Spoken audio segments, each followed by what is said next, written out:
Hello, and welcome to this first of the special webinar series focused on wheelchair handball. My name is Courtney Gahan, and I'm the moderator for this session this afternoon. Before we get started, I will inform you about the translation options we have available. We have French, Spanish, and Arabic translation available if you are joining us on Zoom. You can find these at the bottom of your screen by clicking the globe icon marked Interpretation and choosing the label for your language. As this is the opening session of this webinar today, we will begin with some words from IHF President Dr. Hassan Mustafa. Welcome, President. Thank you so much, and hello and good afternoon, everybody. I'm very happy to be with you today, and I want to give my gratitude to all of you that you accepted to join us today and to accept our invitations to discuss together about the wheelchair handball in the future.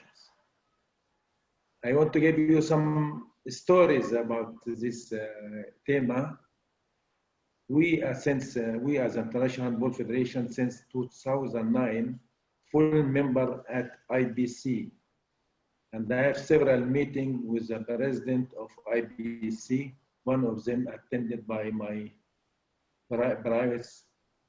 First Vice President, Mr. Luca, to include wheelchair handball in the Olympic program of the Paralympic Games.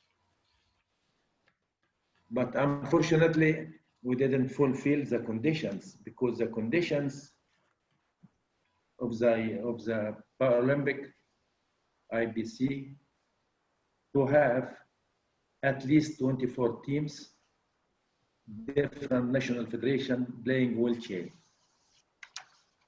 At the meantime, we have at least 3 continents organize the wheelchair events, and also to organize 2 world championships. IHF contacted immediately in this time all the national federations and asked it to help the IHF to have these 24 national federations active and playing wheelchair. But unfortunately, we didn't have positive feedback except from few national federations. The IHF formed wheelchair working group chaired by our colleague and friend, Mr. Tabrowski, or Professor Tabrowski. The IHF aims for the wheelchair handball to be including in the Olympic program of the Los Angeles 2028 Paralympic Games. It's a long way to go, but we are working hard to reach this goal with your help and your support. And this seminar is just one of the steps of this our way. We plan to organize jointly the first IHF and the EHF European Handball Federations World Championship in 2020. But according to COVID-19 impact, the event postponed to the next year, 2021. At this point, I would like to thank the European Handball Federation for their cooperation. I would ask all of our national federations to react to the IHF call for the creating wheelchair handball in their countries. And to those we have the support to promote, to be able to fulfill the criteria of the recognitions and inclusion in the 2028 Los Angeles Olympic program. For this, first of all, I want to give my gratitude and my thanks to the working group for the wheelchair, headed by my colleague and my friend, Professor Tabrowski, and all the members. I hope that we can all gain new knowledge and we have fruitful discussions to grow wheelchair handball and spread the news about this sport. Very good luck for all of you. And again, many thanks. And I hope that we can success in our vision to have the wheelchair handball in the next or even next Olympic Games in Los Angeles 2020. Thank you and a very good day and have very good weekend. Thank you so much. Thank you, Dr. Mustafa. So we will move on to our lectures now. Today we have lectures presented by several members of the IHF Wheelchair Handball Working Group. We have Chairman František Taborski and members Jerzy Elias, Flavio Mello, Minoru Pino, and Nicole Rabin-Seifner. We are focusing today on the history and current situation with wheelchair handball around the world and looking a little at the rules for six-a-side wheelchair handball. So we begin with Mr. Taborski. Thank you very much. Thank you very much, Mr. President. It is very impressive that you was coming to open it, and I would like to thank you very much, not only for it, but I would like to thank you that you was active to build, to start with this working group, and that you are together with IHF office always helping us in our activities.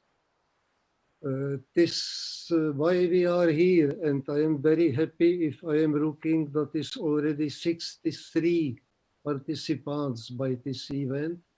We are here today and tomorrow to bring people which are busy with wheelchair handball, to bring people together, to make a short summarization of what was already done, to present IHF intention for the future, and to show to you that IHF is always ready to help you, to encourage you, and to facilitate your work. Please continue with the slide. We are speaking about wheelchair handball from different point of view. We are going from game to sport game. Also, it's mean that not only to make a game in a spontaneous way, but to go to sport game which have already clear rules and which have also organization background, not only in the club, but also international under different umbrellas. It is content, wheelchair sport organization, short history of wheelchair handball, IHF activities last year and this year, and by the end, main future goals and plans. Next, please. It's very short looking this page. Everything concerning wheelchair sport was starting 1952 in USA. You can read it. Where was it? And during next nearly 50 years was a different evaluation. It was International Stock Wheelchair Games. It was International Games Committee was constituted. Then you can see that was different names. Most important is that 2003 is integration of Stoke Mandeville together with the sport organization for disabled people. And if we are looking next, please, then we can see that from 2005 is all these different organizations working under the same banner of International Wheelchair and Amputee Sport Federation. abbreviation is IVAS. Basic for top international competition in close cooperation with International Paralympic Committee and International Committee. Please, next one. Wheelchair sport on Paralympic Games. Paralympic Games, you know, is major international multi-sport event for athletes with physical disabilities and also intellectual impairments. This includes athletes with mobility disabilities, amputation, blindness, and cerebral palsy. In summer program of Paralympic Games are from sport games on the wheelchair, basketball, rugby, and tennis. Please, next one. Concerning International Paralympic Committee, IHF, Mr. President already mentioned that according regulation, to be accepted and to be to receive possibility to be on the program of International Paralympic Games is necessary to have at least 24 national federations from at least 3 continents, 2 world championships in last 6 years, and to send also very clear 4 years program. Cooperation between President of International Paralympic Committee, Andrew Parsons, and our President, Dr. Hassan Mustafa is very good and is going on a good way. I would like only to mention that 2 days ago, we received also a letter from IVAS. They are asking us to contact the president from IVAS. They would like to speak also with IHF about some possibility for cooperation. Next, please. It is very short. First demonstration matches already nearly 30 years ago in Leipzig. It was presentation of 1 match of coaches symposium, 2005 under umbrella of IHF by IHF symposium for coaches and referees, and 2006 in Vienna on the occasion of Europe Handball Federation Youth Handball Convention. Next, please. First tournaments, Japan 2001, France 2005, Great Britain 2006. It was for club and national teams 2013 in Brazil.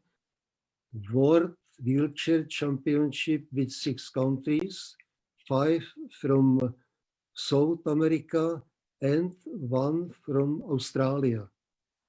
2015 in Austria, first European Wheelchair Handball Nation tournament with 4 participants. You will hear later more from my colleague. First international seminar, 2008, October, Vienna, Austria, 2010 in Basel, Switzerland. Next, please.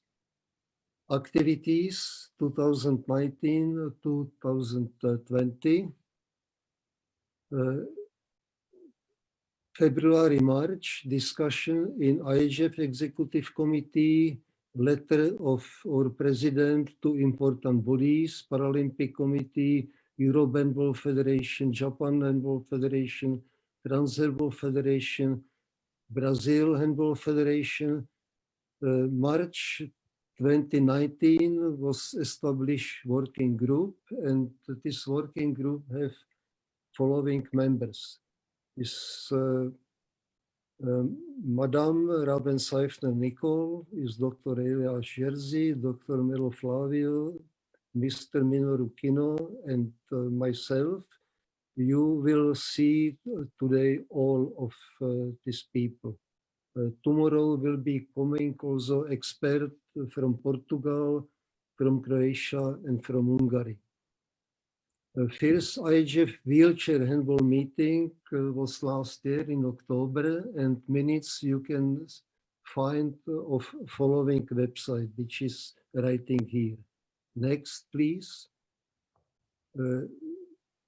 In last year, we was starting also with presentation of our ordinary IHF Congress in July in Gothenburg.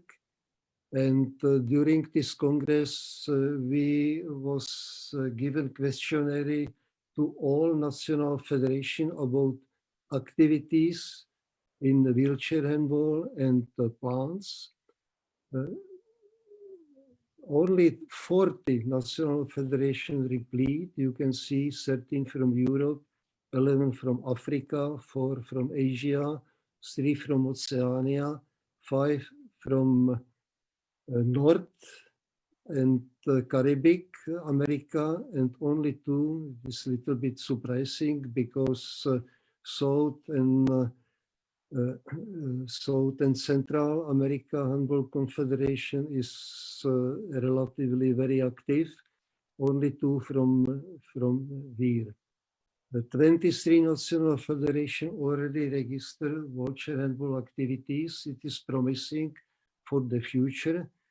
Then last year also we participate on International Paralympic Committee Scientific Conference, VISTA, and we was starting with preparation of materials for International Handball, International World Championship. This year we have meeting IHF with the Euro Handball Federation in February in Vienna. We continue with preparation of material for Mutual World Championship and Europe Championship. And what is very important, IHF Council meeting in January in Cairo agreed to organize first IHF Wheelchair Handball World Championship in Sweden, November 2020, in collaboration with Euro Handball Federation, approve the rules of the game for wheelchair handball, game 5+1, and approve the competition manual for IHF World Championship. Next, please. March, June, we continue with preparation of materials for this mutual IHF and EHF championship. It was planned in Kristianstad, Sweden in November. Draft of classification manual, 47-page, draft of contract with organizer, draft for competition schedule, draft of procedure of guidelines, and the mutual logo. Everything was prepared. Unfortunately, according to this problem with COVID, in end of June, Euro Handball Federation and the IHF decided that competition cannot be held. I would like to mention in July, we participate on the COSCOBAL, also South and Central America Handball Confederation webinar. And September, October was negotiation and common will of IHF and Euro Handball Federation to postpone the event to 2021 and to do it again together. About the footer goal and the plans, please continue. Firstly, mention problems that everybody know. Unclear and fragmented organizational structure and missing links to IHF in any federation, not only to IHF, but also in some countries are missing links to National Handball Federation. Second, inconsistent different rules of the game. We have a lot of work for future. Competition of other team sport games on the wheelchair.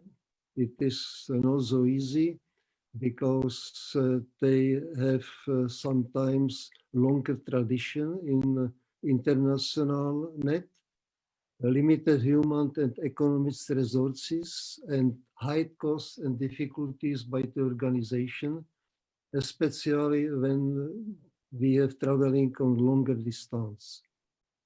Next, please. Main goals for next 10 years.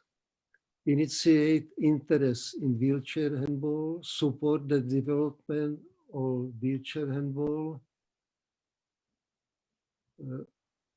organizationally, methodically, and economically on national, continental, and IHF levels, produce official IHF rules for wheelchair handball variant 3+1, and develop both possible variants. Create a system of regular competitions and provide organizational facilities for them. This means rules, classification, regulation, organizers, referee, technical delegates, volunteers, and of course, stabilize also this organizational system. Build ties to Paralympic,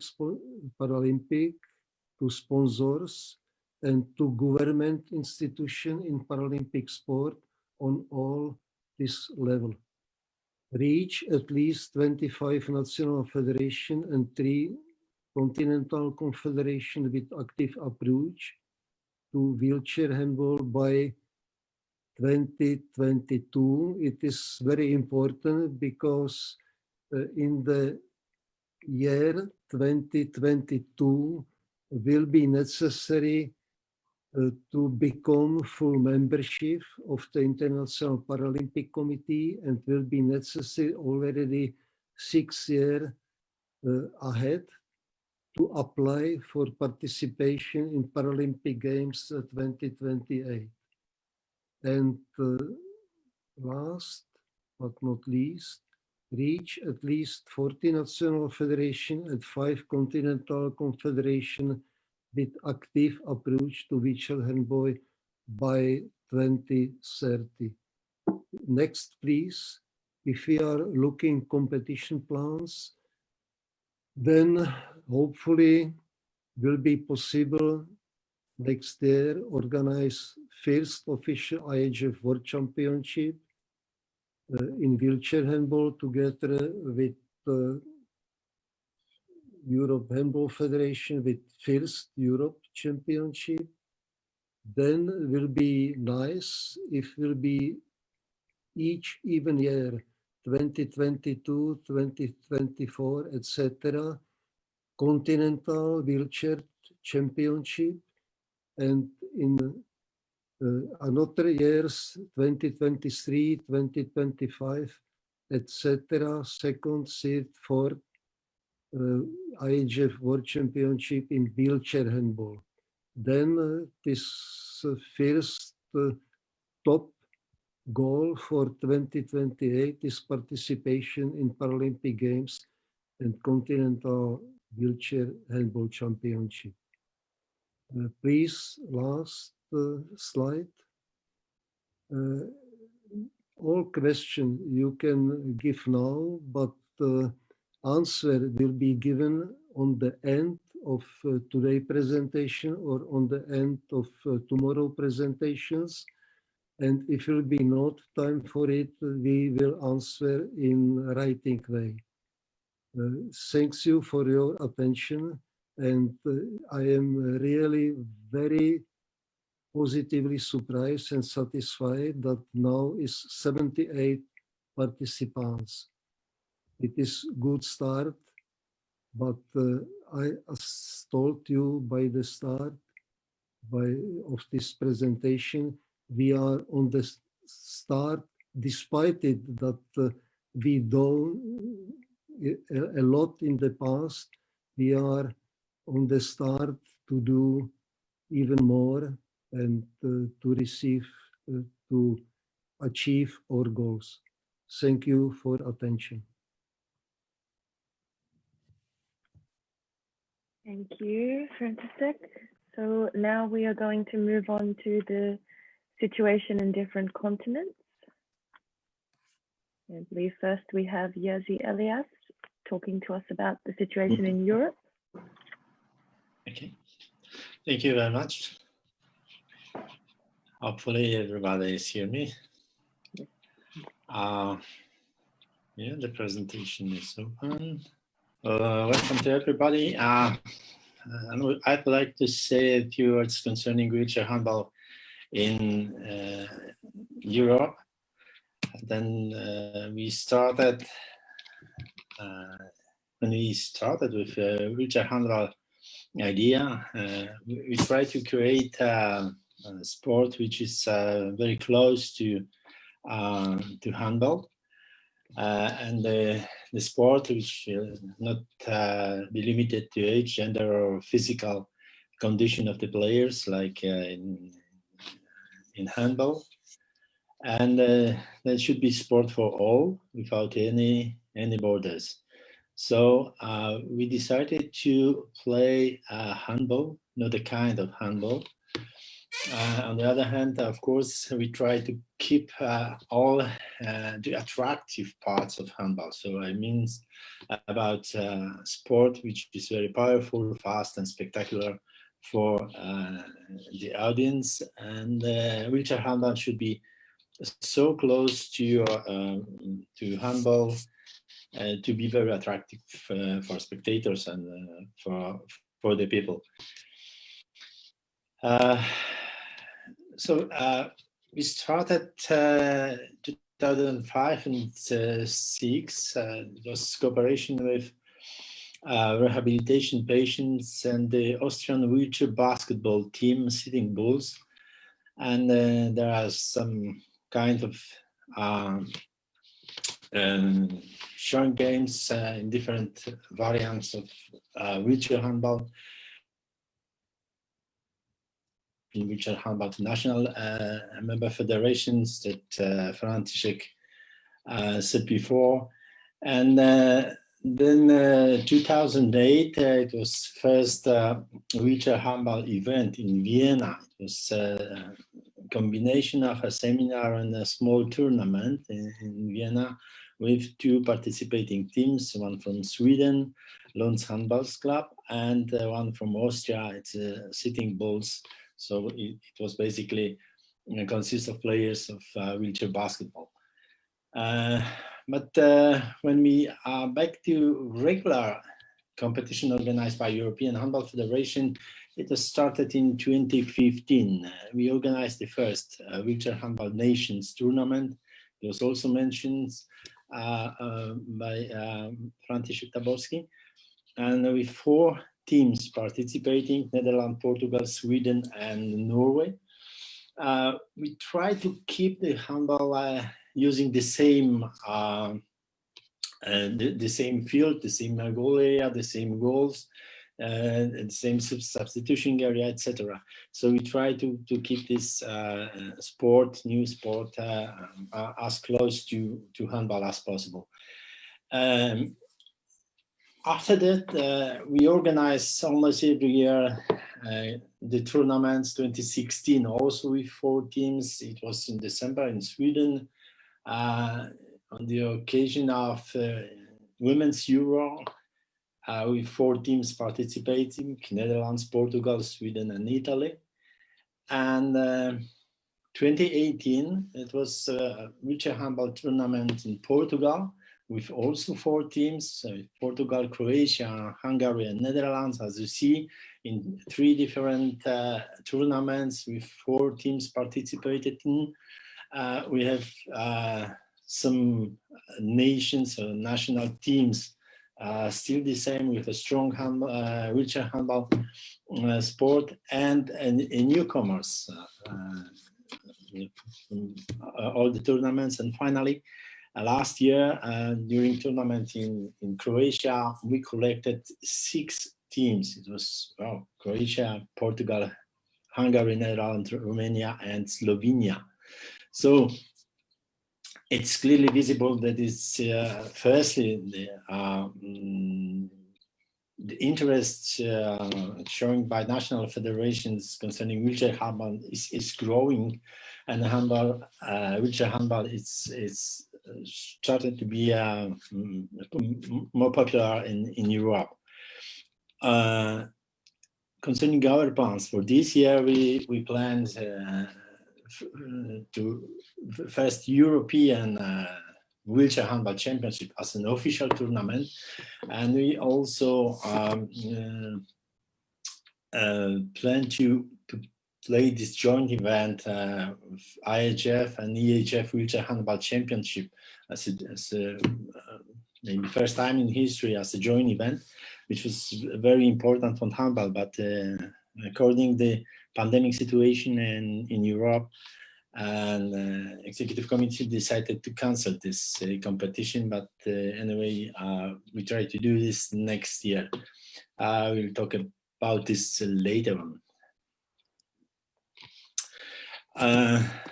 Also, European Handball Federation calls working group for wheelchair handball, which is a combination of theory and practice. Working group, wheelchair handball working group consists of coaches, medical specialists, theoretical specialists, and also the people from federations. The staff a little bit changes, but anyway, this is a very good and very fruitful combination, because after our tournaments we started to share the experience, collect the experience, and then change our regulations, the rules of the game that we play in Europe and use in Europe. And then finally we improve also the classification system, which is very, very important thing for the future of wheelchair handball, and for an official competition in wheelchair handball as World or European Championship. Because the classification system not only answered the question who is eligible to play in wheelchair handball, but also it's determined the sporting excellence of the player, give them the points.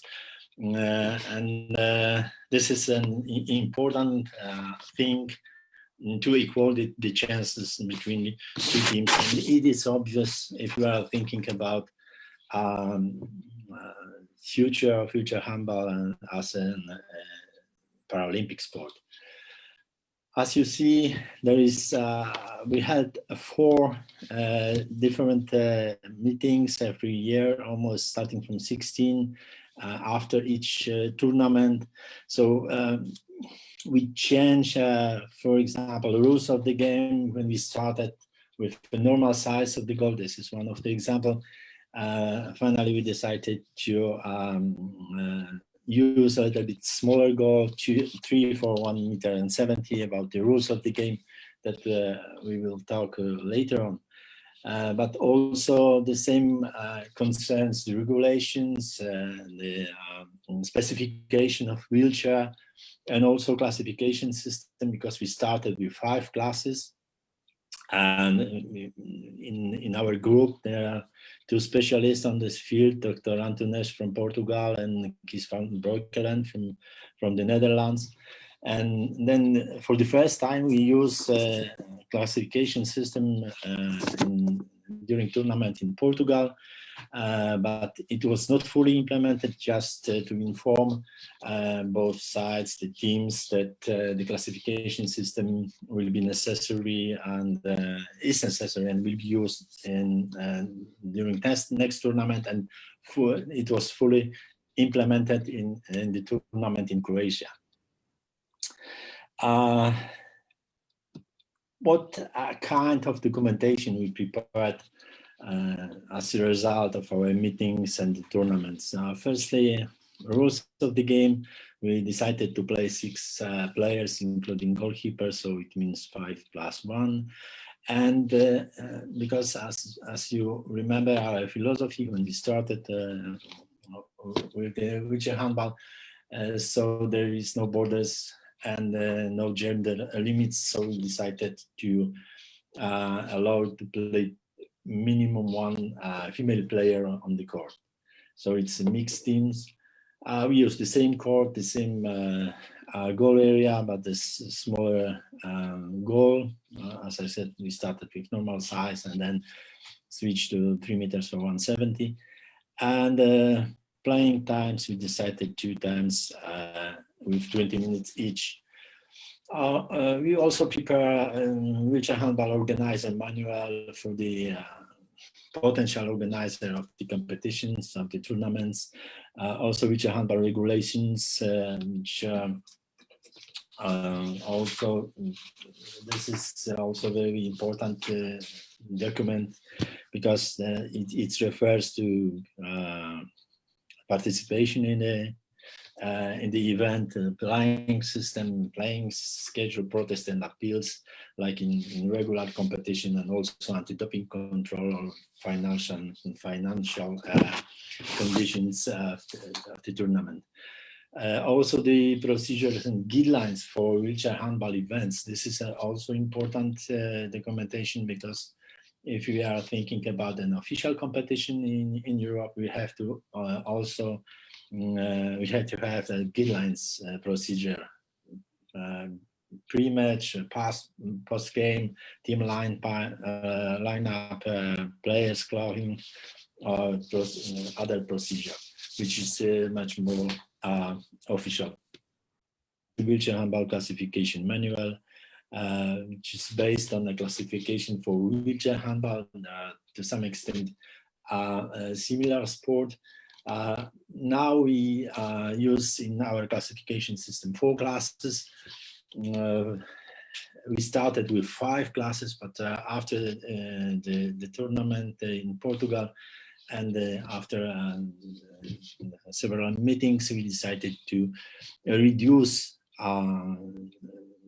the classes to 4 by joining the first and the second class as a one class. If you are thinking about the philosophy that I said in the beginning of the presentation, we try to keep this wheelchair handball much more attractive for the spectators, for the players as well. And this is like handball is a very powerful sport. So it appears after the classification system we did in Portugal that we have no single players in the first class. So it means that we decided to, that was the reason that we decided to reduce our classes to 4 instead of 5. And in this case, we use 17 points with 6 players on the court. This is defined in the regulations. What about the future? As I said, 2021, because of postponing of the first joint event, IHF and EHF. So we plan to organize this competition next year. An official announcement will be sent to National Federation to find out an organizer. As you remember, and František said before, that first competition and joint event we plan to organize in Sweden, in Kristianstad. Of course, Sweden is still in the game, but anyway, we have to start with official procedure, how to find out and the organizer for first World and European Championship in Europe. And just to inform you at the end of my presentation concerning this part, of course, this part of competition, so far we noticed 11 countries on European level, 11 countries which took part in our competition, in our tournament, or showing interest in wheelchair handball. You see this, and I'm talking about this in context of 24 countries from 3 continents. If you are thinking about wheelchair handball as a Paralympic sport in the future. So in European countries, yeah, Europe, we could collect more than 10 national federation or national teams, which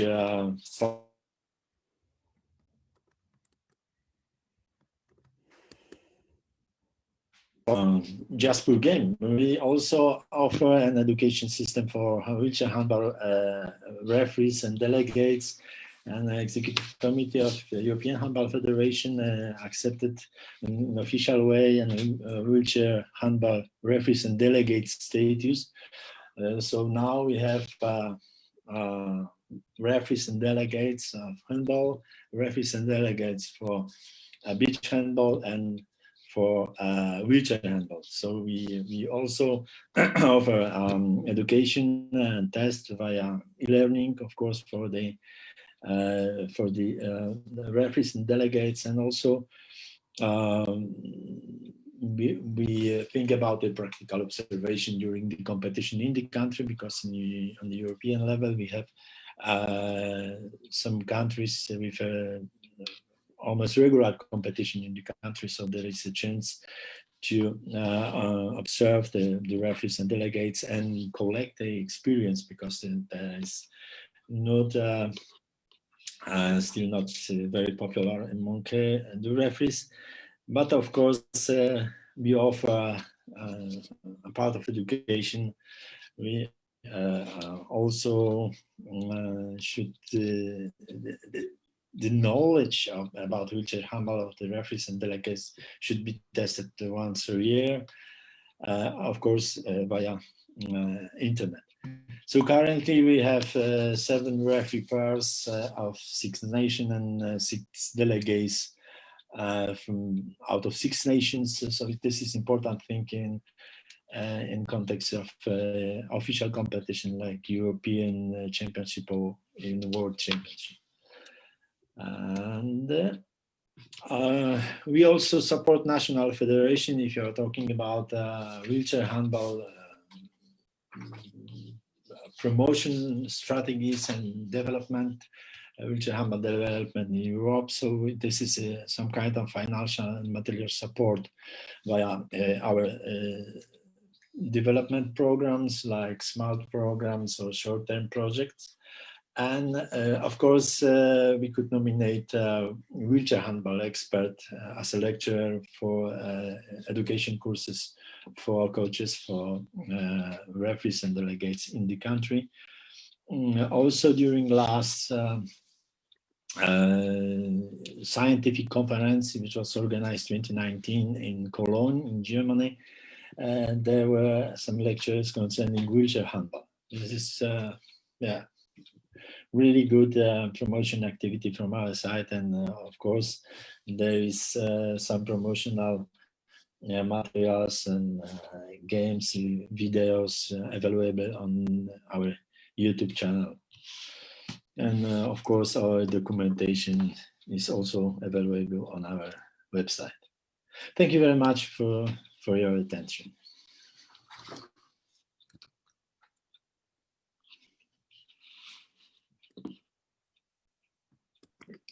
Thank you, Jerzy. So we now move on to South and Central America with Flavio Melo. First of all, I would like to thank everyone present.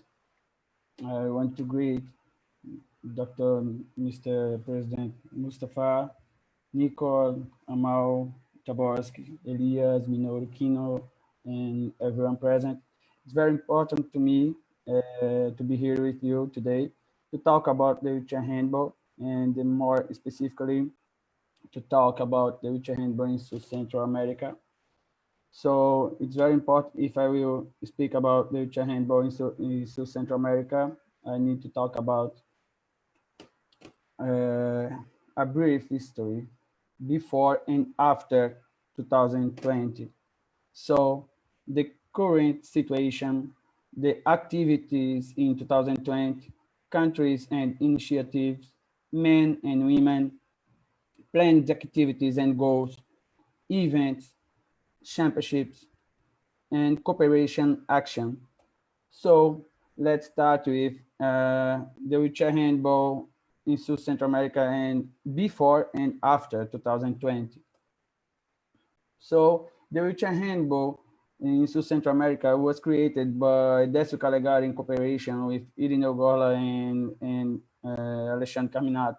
Here we have Décio, and in that moment, the game was created in two forms. The wheelchair handball 7, played with 7 players per team, like indoor handball, and the wheelchair handball 4, played with 4 players per team, like beach handball. Since the creation, since the start in Brazil in 2005, other countries started to play too. So Brazil, Chile, Argentina, Bolivia, Colombia, Venezuela, Uruguay, and Panama. So today I brought timeline, and the first initiatives of wheelchair handball in Brazil was in State University of Campinas. But it's very important to say that in that moment, the purpose was to promote wheelchair handball for people with disabilities and formation for students of physical education. So in that moment, the roles, it was not so organized, and that moment was a program of Extension University. But in 2005, the wheelchair handball was organized by Décio Calegari in University of Paraná, Unipar. It was in Toledo. And in that moment, the purpose was a competition sport. They did adaptations and adjustments to the parts of handball in a wheelchair. In 2008, the start of the first initiatives in Chile. Then in 2009, the initiatives in Argentina and Bolivia. The first wheelchair handball Brazilian Championship in Toledo, it was in 2009. And during this championship, we had the creation of Brazilian Wheelchair Handball Association, and it was very important. It's a very important institution for the development of wheelchair handball in Brazil and South Central too. So in 2009, a first meeting between countries, so Chile and Brazil made a first match. It was in Santiago, Chile. In 2010, we had the first international championship. It was in Argentina, Almirante Brown, the first wheelchair handball South American championship. And in 2011, we had the second wheelchair handball South America championship. In 2012, we had the Libertadores of America Cup, an international championship too. It was in Brazil, in Curitiba, Paraná. In 2012, still in 2012, we had the initiatives that start in Uruguay, Venezuela, and Colombia, and 2 meetings of the Confraternidade Cup. It's a meeting of Argentina against Uruguay and Argentina against Bolivia. It was in 2012. And as Mr. Taborski said, in 2013, we had the first wheelchair handball world championship. It was with 6 teams: Australia, Argentina, Brazil, Bolivia, Uruguay, Chile. I think it's okay. Yes. And during this championship, we had an attempt to create an international federation, but it didn't work. In 2014, we did the first Pan American Wheelchair Handball Championship, It was in Almirante Brown. It was an amazing competition with 7 teams.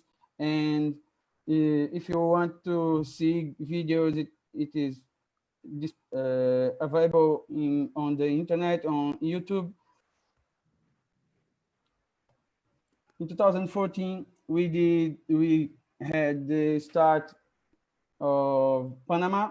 They participated in Pan American. And in 2015, we had the last update of wheelchair handball rules used in South Central America.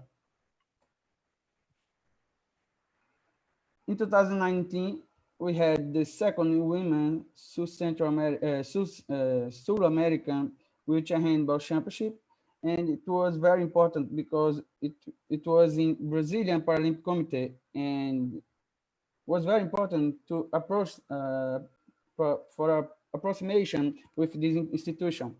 So still in 2019, we had a meeting between the president of National Federation of Brazil, Handball Federation of Brazil, Ricardo Souza.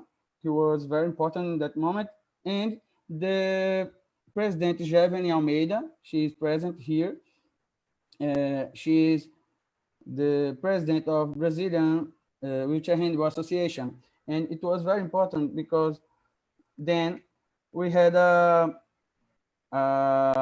member nominated for the first wheelchair handball working group meeting.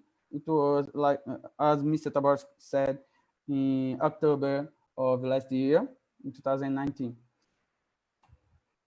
And after 2020, in the first moments of this year, we unfortunately we lose Décio Calegari.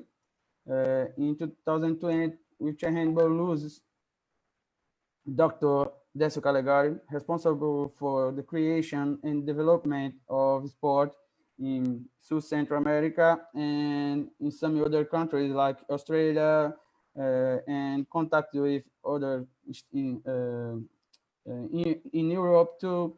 So it was very sad for us. And in 2020, contacts were made with Brazilian Wheelchair Handball Association, ABRACA, with Jevene Almeida, as I said, and Brazilian Handball Federation. In that moment, Ricardo Souza was the president. It was very important too. Contacts were made with wheelchair handball friends from countries with initiatives in South Central America and other continents. And it was very important too to develop some activities in South Central America during 2020. They made part of a independent committee because in that moment we didn't have any organization. And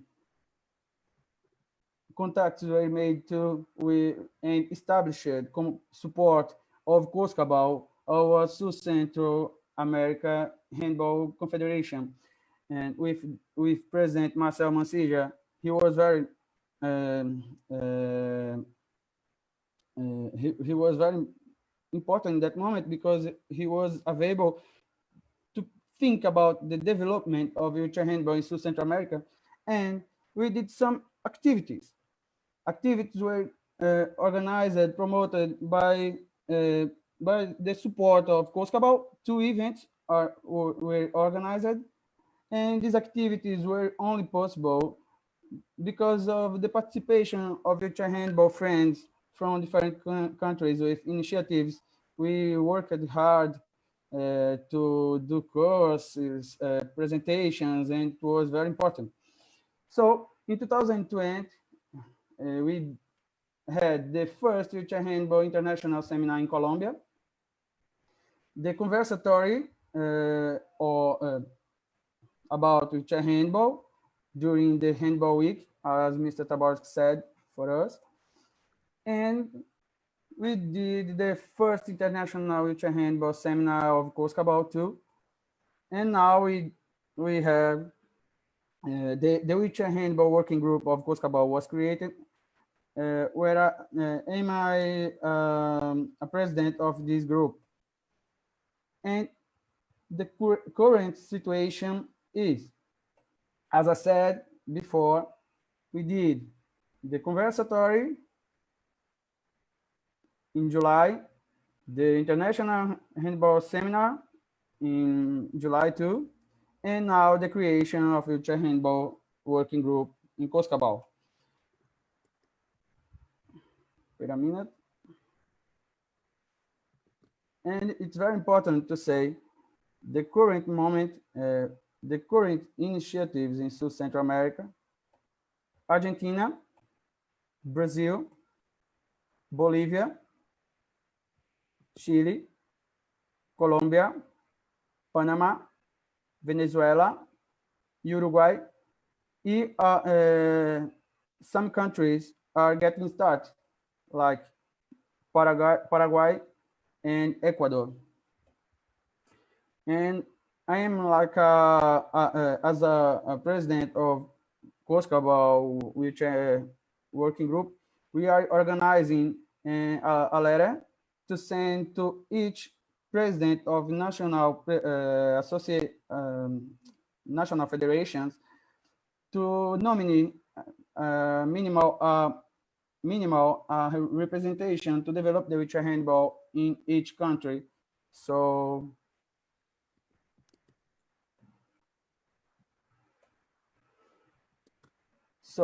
today there are 10 countries with wheelchair handball initiatives. 8 countries have men national teams. 4 countries have women national teams. There are an average of 700 people with physical disabilities practicing wheelchair handball in South Central America, but 75% are men and 25 are women. So we need to think about it. And about the regarding the planned activities and goals, about the events and formation, we want the next year we want to do the second international wheelchair handball seminar of Coscabal, organize course for managers, coach education system, referee training, formation and training of functional classifiers, cooperate with national federation to promote wheelchair handball, create promotional materials for more wheelchair handball initiatives in South Central America and countries, neighbor continents too, in new countries and neighbor continents. And about the championships, in next year we have the South and Central America Wheelchair Handball Championship and the Ibero-American Wheelchair Handball Championship. It's our plan. And regarding the cooperation, at least we want to at least one representation of wheelchair handball in the national federations of each country in South and Central America to promote the development of wheelchair handball. We have, there are 19 countries in South Central America or linked to Coscabal. And the last one, seek cooperation from Paralympic bodies of each country in South Central America for development of wheelchair handball. So it was my task today. I would like to thank you very much for your attention. Thank you.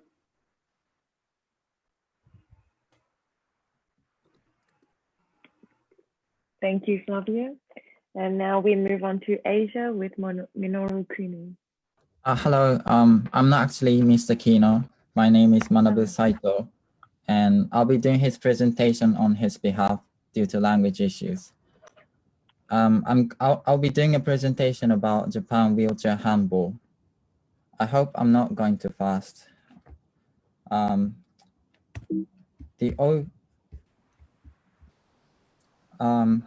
overview for this presentation will be as follows. First, I'm going to talk about the history of Japan Wheelchair Handball Federation. Then the current conditions, rules, and future prospects, followed by development of wheelchair handball in Asia. So the history of Japan Wheelchair Handball Federation. In 1972, it started with sport meeting of the challenged among people in Kyoto. Then in 1990, a competition was held in Kyoto. So Kyoto was kind of an origin of wheelchair handball in Japan. And a decade later, in 2001, wheelchair handball competition was held officially as one of the first Japanese disabled sport competition. And 3 years after, in 2003, Japan Wheelchair Handball Federation was established. In 2004, the first Japanese wheelchair handball competition was held in Himeji, which is relatively close to Kyoto. And 11 teams participated. In 2008, there was an opportunity to take part in EHF wheelchair handball event in Vienna. In 2011, Japan Wheelchair Handball Federation became associate member of the Japanese Disabled Sport Association. In 2017, Japan Wheelchair Handball Federation established a general incorporated association.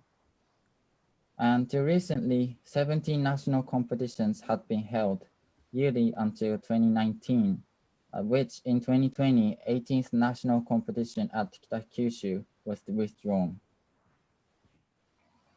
Next up, current conditions, rules, and future prospects. So the vision and goal are to make wheelchair handball symbiosis or inclusive sport where both disabled and able people cooperate to achieve goal, regardless of age and gender, how and whenever you want. Also, it is essential to respect this individual personality and disseminate how enjoyable wheelchair handball is to achieve creating vibrant symbiosis or inclusive society. We can maintain and develop inclusion society by accepting diversity and connecting with each other. Currently, we have 15 teams, including 95 male and 50 female players. And referees, we have 15 male and 2 female referees. Rules and overview of the national competition are as follows. The competition is carried out over 2 days. The events are first, only players with disability, then mixture of both able and disabled, and lastly, friendly match in which elementary and junior high school students participate. In this competition, at least one disabled player or female player has to be on the court, and no classification takes place in this competition. Team configuration is 6 players, including 5 field players and 1 goalkeeper. The court is 35 meters by 20 meters. The goal is 3 meters width by 1.65 meters height. Note that it is shorter than the original one. The ball we are using is 16 to 18 centimeter diameter, soft type, and it is made in Sweden. Here is what it looks like. And the court's configuration looks like this. These are the goal and ball we are using.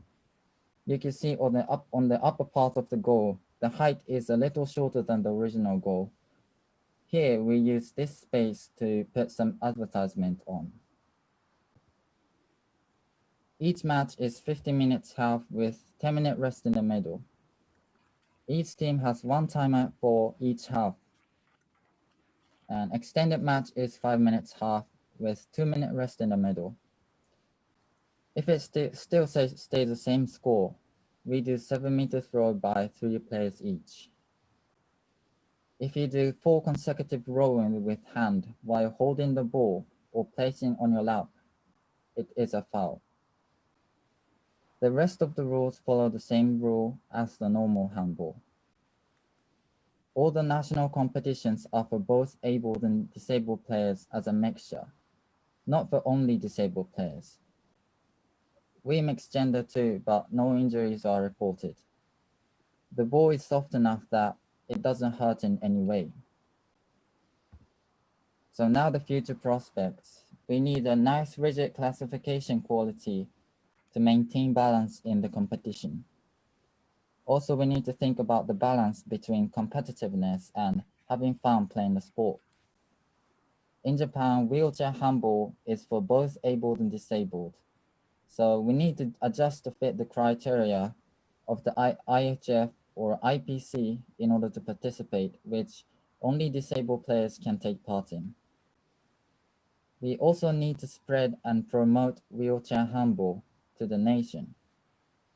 In order to achieve that, we have to put emphasis on recording and making use of media.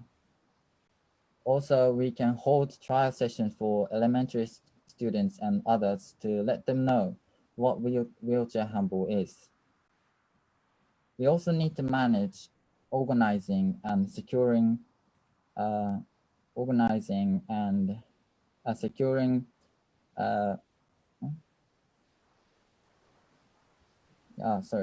securing human resources such as reinforcement costs, players and financial resources. And obviously we need support from sponsor companies and securing environment for parasports too. Lastly, development of wheelchair handball in Asia. We are planning to exchange information among national federations in Asia and Asia Paralympic Committee. To start with, we put emphasis on 8 countries in East Asia, Australia, and New Zealand. We are also planning to secure human resources who is capable of managing. Also, we need who can coach, who can do referee and operation officer for classification and such. In addition, we should carry out human resources development for researching from academic perspective by cooperating with other organizations such as universities. We need to secure financial resources by getting more sponsors and planning marketing strategy.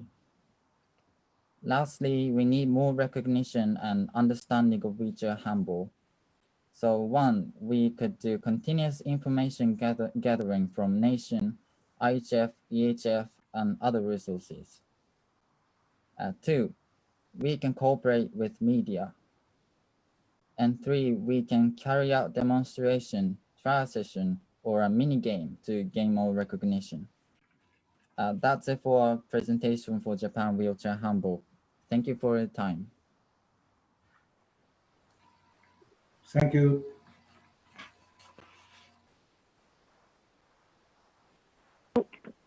Thank you very much. So now we move on to discuss the rules with Nicole Rabenseitner.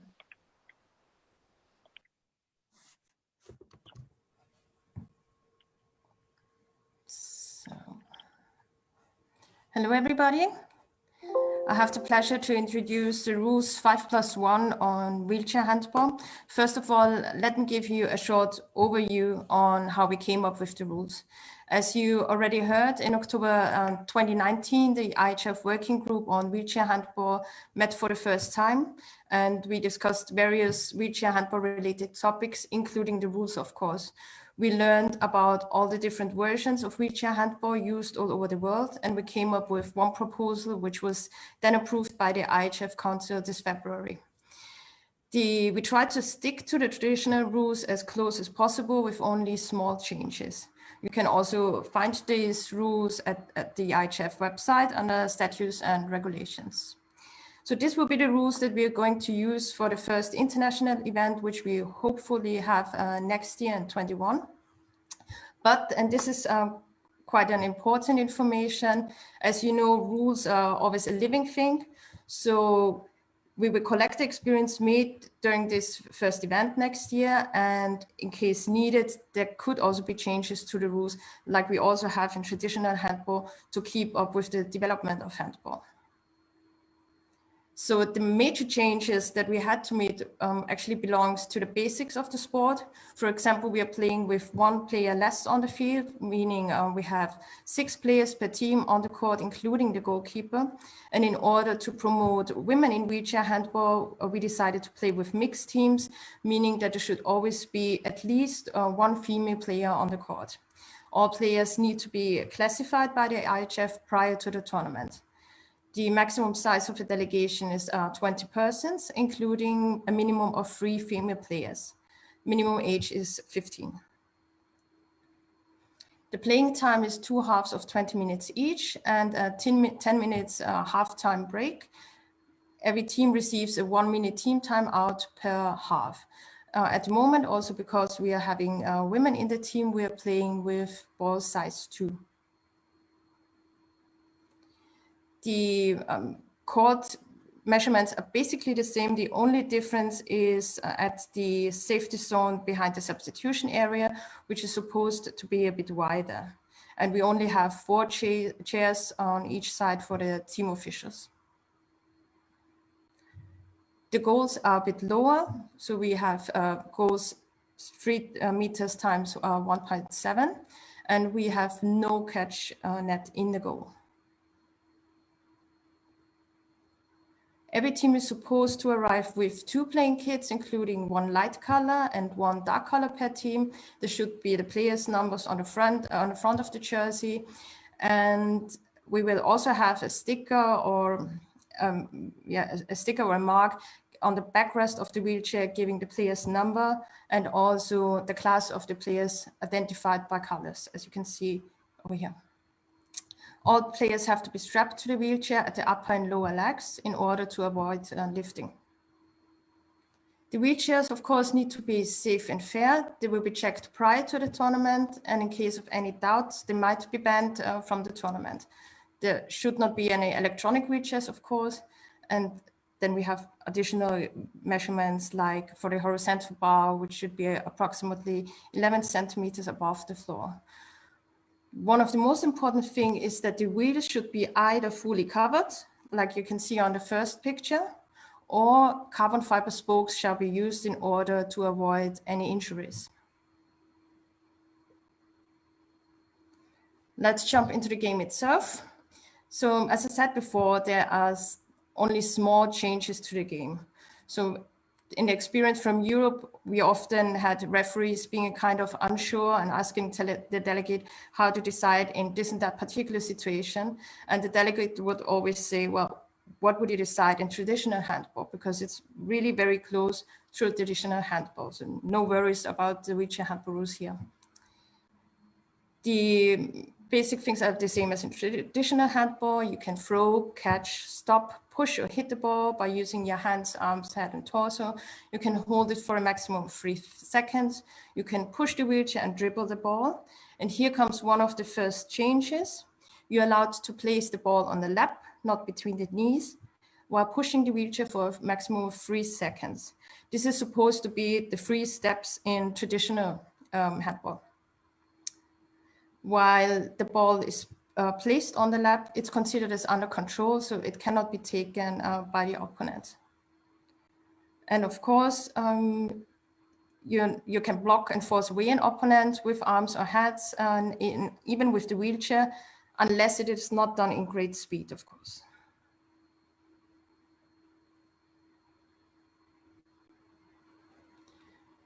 You're not permitted to touch the ball more than once after it has been controlled.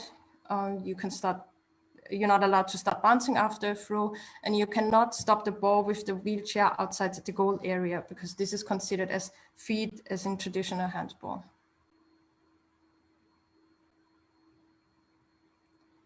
Just some remarks to the rules. Pushing means moving the wheel without the hands leaving the wheel itself.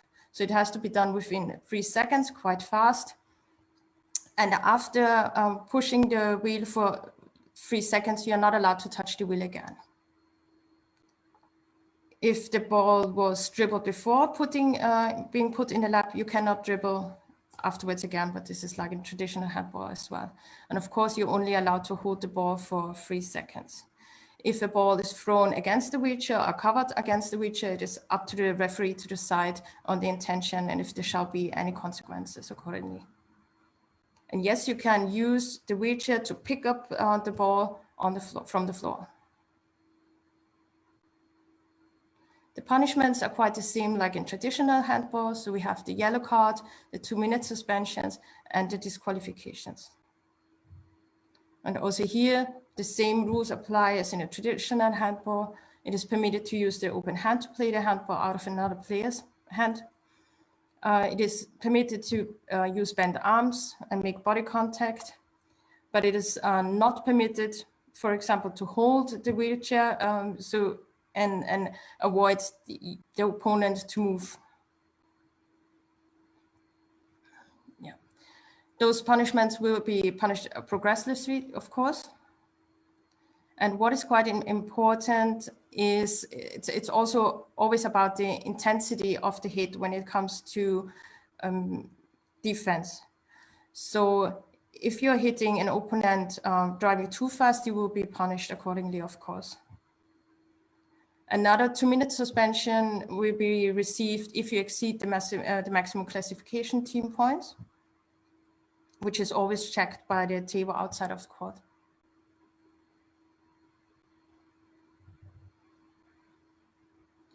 So in case you do receive a 2-minute suspension, then the total number of the classification points will be reduced according to the class of the player receiving the 2 minutes. In case a female player receives a suspension, then another player has to be replaced to have a female on the court, because the rule is to always have a female player on the court, even if one received a 2-minute suspension. If it's, yeah, and you're not allowed to lift from the wheelchair. This will be also punished. Let me give you a short outlook.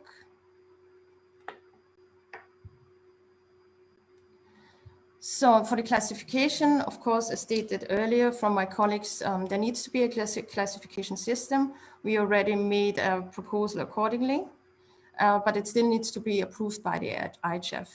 In general, it's following the classification system of the International Wheelchair Basketball Federation, but consists of only 4 main classes. So we have no intermediate classes at the moment. The maximum team points for 6 players would be 17, but same holds good as for the rules. The classification manual and the rules can always be changed after collecting some experience in this matter. So that was quite fast from my side.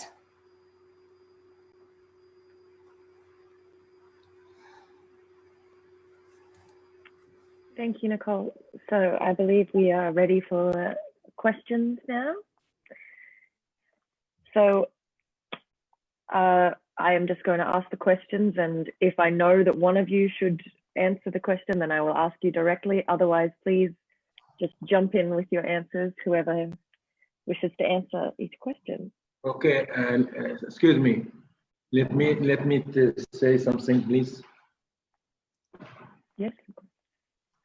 Okay, first of all, thank you so much. It was very interesting. Administrations, and then at the meantime, we as International Handball Federation were very happy to work with all the national federation cooperation together to reach our aim. And we as an international federation, that the main things for us to be in the same directions. Also that what I saw today, that we have a different rules from different countries, from different continents. And then the main things for the working group to cooperate all together, these rules to be only one rule coming from international handball federations. If it will be coming from the continental federations, confederations, or from the national federation. And also that is one from the main duty for international handball federations to work in these directions for wheelchair, because this is it was also wanted to help and support our handball family. Some from our handball family is interesting to play handball, or one or some from our sport, from our formal handball player had accident or something like this, they can't to play normal handball. This is why we want to help and support all our handball family to be with us, to continue to play active in handball. I hope that we can be in the same direction together. And then we want also, after the working group, that we're going to collect all the ideas about the rules that we can publish in our handball, International Handball Federation website. I will continue with you, and then I will listen. Very interesting. And go ahead, please. Thank you so much. Thank you. Okay.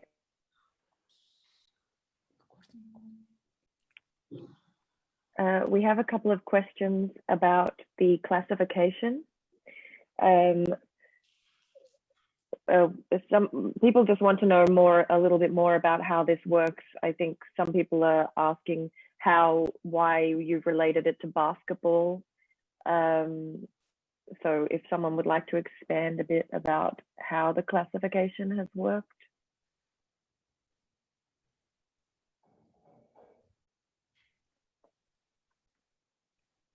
Yazi, if you are there, maybe it would be good to start with you, because I think you talked about this, what you have done in Europe. Yeah, I just mentioned the classification system. I don't know if Nikki has some papers concerning our classification system.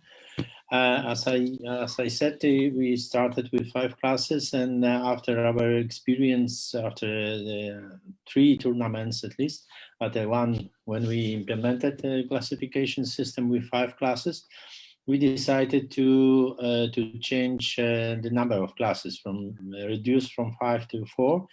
But as Nikki said, we have no intermediate classes, so this is very similar to basketball, which a basketball classification, and we also received the support from which a basketball organization that we can use this very similar classification, because in a way we think that some kind of activities and the character of the game in both cases are similar. So we can use definitely similar classification if we can compare with, for example, wheelchair rugby. That is completely different game. So that we decided to cooperate with to support our teams using this kind of classification. I don't know, Nikki, did you have an maybe you find out the classification with the much more detailed information concerning this? Yeah, since I was expecting questions like that, I prepared a document which is out of our classification manual. It might seem very, a lot of you might know these explanations already, because like we said, we basically using the system from basketball. Why? Because basketball is having a long tradition in wheelchair basketball, and they're using their classification system since the 80s very successfully. We use this classification in Europe in our tournament in Croatia, and it was very well accepted. But of course, there are always different versions. There are always different arguments. But another crucial thing, in my opinion, is that for the start of wheelchair handball, we should make it as easy as possible and as accessible as possible. Still, after the experience that we made here in Europe, we figured out that handball is not played by players with very big influences. And also, let's not forget that we want to stick to the traditional handball and to the philosophy of handball as close as possible. And it's a very fast and active sport, and which means that you also have to, you need some requirements to be able to play it. So, but still, as I said in my presentation, these are all vivid documents. So in case we figure that this is not working out the way we want it to work, then there's always the option to change it. Okay. Okay. Nicole, actually, maybe you can answer this question for us. Somebody asked why we have 6 players in these rules instead of 7, according to traditional handball. Basically, it's just a lack of space, because as a wheelchair player, you need more space than a traditional handball player. So we decided to play with 1 player, yes, to avoid a too crowded zone in front of the goal area. Okay, I'll stick with you. Let's do these few little rule questions. You're going to be our expert for these. Somebody asked if a female player is disqualified, then what happens in that case? Yes, then the female player has to be replaced, meaning, and I think I was a bit fast in my presentation, so maybe that was not quite clear. If you have the 6 players and the female players get a 2 minutes suspension, then she goes out, of course. And then, since the rule is to always have a female player on the field, you need to send out another male player and send in a female player. If all of the 3 female players of the complete delegation are somehow injured and cannot play, then the team points will be reduced and they can only play with 1 player less. Okay. Okay. Yeah. May I? Yes, of course. I would like to clarify a little bit these rules. It was from the start a big problem to find a common mutual attitude. Now it's clear that for World Championship next year and for Europe Championship next year will be used rules which are already accepted this year by IHF Council meeting. Also, these rules are clear. These rules are on the IHF web. Everybody can find it. And of course, in the future, we can make some changes. We can make some improvement. What is also normal by Olympic variant. For the future, we would like to have second variant in wheelchair handball. That is variant 3+1, which have some advantages. And tomorrow we will be speaking about proposal for 3+1. Also, from this point of view, first variant, this bigger variant is already codified and is already accepted by International Handball Federation Council.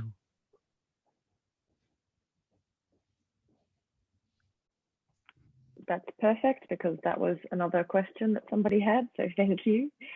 František, maybe you can start us off with this question. Somebody asked for some guidance and information about how to proceed if you don't have a national team yet, but you have some teams and there is strong interest in creating a national team.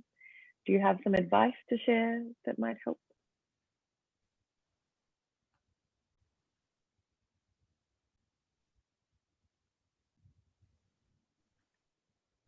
Maybe Nicole, you can answer because it was too much question. Or Jerzy is ready. Yeah. And I can repeat if anyone. Okay, it's better. Sure.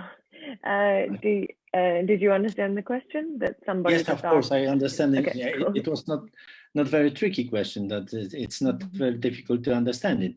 But anyway, yeah, on the European level, we haven't just. That it's obvious that our partner is National Handball Federation. So if there is a team I don't know which one team, but if this team will be confirmed by National Federation as a team which is allowed to represent the country or national federation, that we should accept this and should also take part in an official competition. But if we are talking about our nations tournament, this is exactly the same. However, anyway, in both cases, we need a confirmation from National Federation. Okay. Thank you. We have a few I don't know, questions about. Nikki, what is your opinion? No, I agree. Yeah. Thank you. We have a few questions about wheelchair handball in Africa. Is anyone able to tell us a bit about the situation? I don't know which of you might be more knowledgeable about this.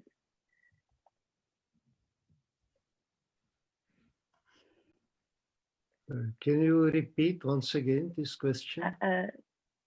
People are asking about the situation in Africa. How is wheelchair handball there at the moment? And Unfortunately, we have till now only 2 continents which are working already with national federation. It is Europe and it is South and Central America Handball Confederation. Unfortunately, we don't see till now any activities by Asia Confederation. We did not see till now any activities by Africa Confederation. Also, it is something what we hopefully will be possible to improve in the future. You saw that in our plan have at least three active continental confederation in 2 years, and in 10 years to have at least 5 active continental confederation. okay. I'm just reading a lot of questions that have come in as we've been talking. Somebody asked, if you do not have any female players, then what do? You use all male players? No, it's obligatory at the moment to have female players in the team. Okay. Concerning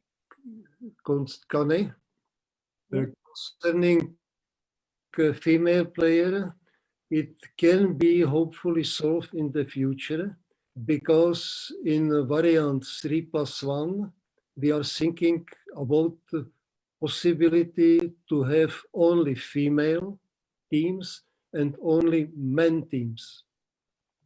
And then if will be this rules for 3+1 accept also by IHF, then we can solve this situation in this way.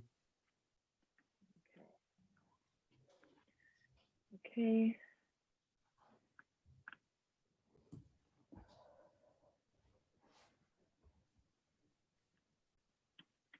My apologies, everybody. I am just translating questions to see what is good for our lecturers to answer.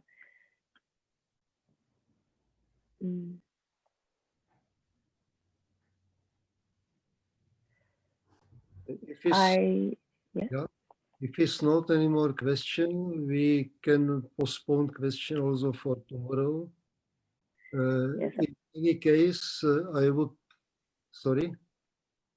in any case, I would like to thank for everybody who participated. It was by the end 95 participants. It was more as we expected. It is very nice start. Thank you very much for all participants. Thank you once again, Mr. President, for you. Thank you for office that organized everything. And I hope to meet you tomorrow again. Okay, there is one more question that I think is interesting.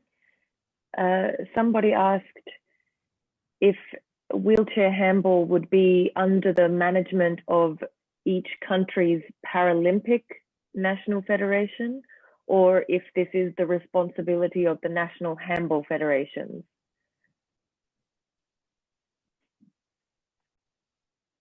So, in my opinion, we have to go in both ways. We don't have a special wheelchair handball international federation. We are cooperate with IHF. We are cooperate with at least in 2 continents with Continental Confederation, and I don't see that it's necessary to make separate the international federation. But of course, we need to have also on a national level contact to National Paralympic Committee. It is for me very important. Okay. So then I think we will end there. I think we have addressed all the questions that are very relevant to this content. I can just answer one more question that some people have been asking. You can find the rules, the current rules of wheelchair handball on the IHF website. If you go to the rules and regulation, I believe it's the rules and regulations, statutes and regulations tab at the top when you arrive on the homepage at ihf.info, and there you can find the current rules that we have. So that brings us to the end of this lecture today. Thank you very much to all our presenters. I hope everyone found this very informative, and we are back tomorrow with our second session. Tomorrow, and we start again at 1 p.m. Central European Summer Time. Tomorrow we are focusing on the proposal for some different sets of rules and also cooperation with national federations and parasport bodies. So exactly what Dr. Taborski was just talking about then. So thank you very much, everybody. And we will be back again tomorrow. Goodbye, everybody.